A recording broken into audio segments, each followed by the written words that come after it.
नमस्कार मंडळी, माईच्या किचनमध्ये तुमचं सर्वांचं स्वागत आहे। पावसाळ्यात गरम गरम चविष्ट आणि हेल्दी नाश्ता हवा असेल तर ही स्वीटकॉर्नची रेसिपी तुम्ही नक्की ट्राय करा। चविष्ट तर आहेच, शिवाय हेल्दीसुद्धा हा नाश्ता आहे। थंडगार मस्त पावसामध्ये गरम गरम हा नाश्ता असेल तर काही बघायलाच नको।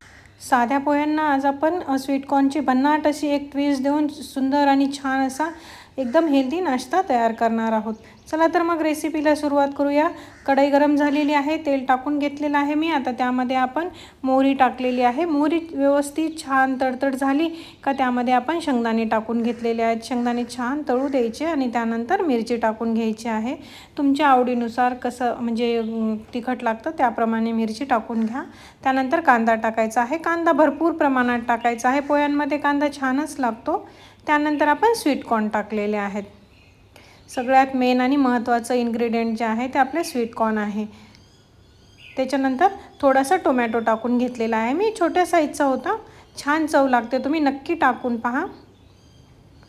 व्यवस्थित परतून झालं का त्यानंतर मी थोडीशी हळद टाकलेली आहे आणि त्यानंतर साखर टाकलेली आहे। साखरसुद्धा स्किप नका करू, छान लागते। आता हे व्यवस्थित परतून घेऊया आणि त्यानंतर आपल्याला आता भिजवलेले पोहे टाकून घ्यायचे आहेत। पोहे टाकून झाल्याच्या नंतर व्यवस्थित परतून घ्यायचं आहे। खूप अगदी परतवायचं नाही आहे आपल्याला, कारण पोहे तुटतात त्यामुळे। त्यानंतर मीठ टाकलेलं आहे मी, मीठ टाकून थोडंसं परतून घ्यायचं। बघा किती छान कलरफुल असे आपले पोहे दिसत आहेत।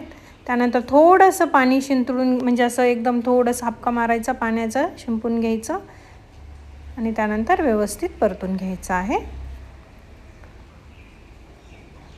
बघा किती छान मस्त असे भारी दिसत आहेत। आणि त्याच्यानंतर आपण लास्टला लिंबू पिळून घ्यायचा आहे आणि थोडीशी कोथिंबीर टाकायची आहे। एकदम भारी आहे की नाही नाश्ता। चला तर मग आपला हेल्दी आणि छान असा स्वीटकॉर्नचे पोहे तयार झालेले आहेत। गरमागरम थंडगार पावसात खायला एकदम छान आणि उत्तम लागतात। सगळ्यांना, लहान मुलांपासून मोठ्यांपर्यंत सर्वांना आवडतात हे पोहे। तर रेसिपी आवडली का ते मला नक्की सांगा। आवडली असेल तर आपल्या व्हिडिओला लाईक, शेअर आणि चॅनलला सबस्क्राईब करायला विसरू नका। फेसबुकवर जर पाहत असाल तर पेजला नक्की फॉलो करा। रेसिपी पूर्ण पाहिल्याबद्दल मनापासून खूप खूप धन्यवाद तुमचे सर्वांचे। बाय।